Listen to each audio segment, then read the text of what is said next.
जीजा अम्मा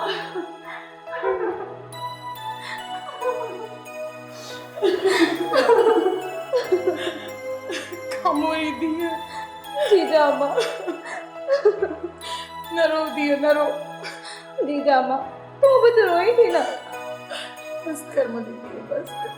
ये खुशी जा गोड़ा है दिए तुझी आजादी जी खुशी तुझी पाजाबी जी खुशी जा।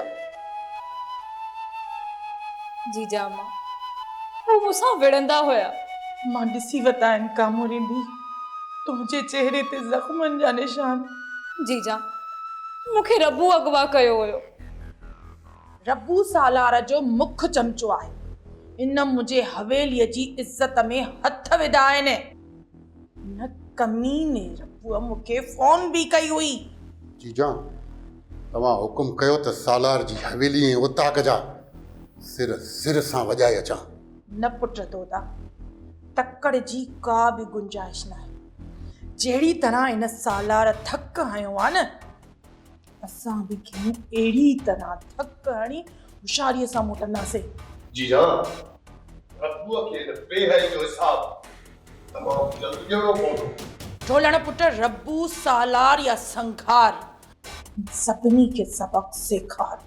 जीजा मुंहिंजी भेण जी बाह में जेको हथ वठी रबू वियो हो न मां हुनजो हथ कटींदुसि हथ।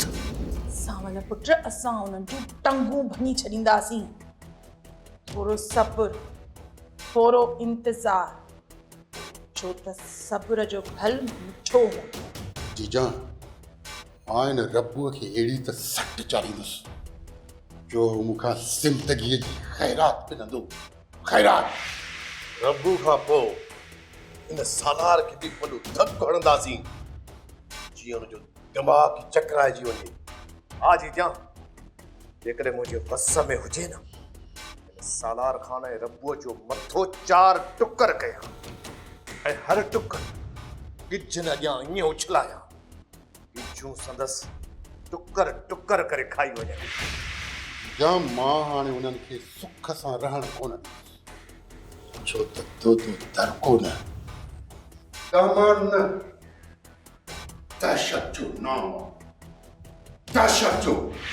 ऐं उन ई दहशत सां असां सालार खान जी कूड़ी अना ख़त्म कंदासीं।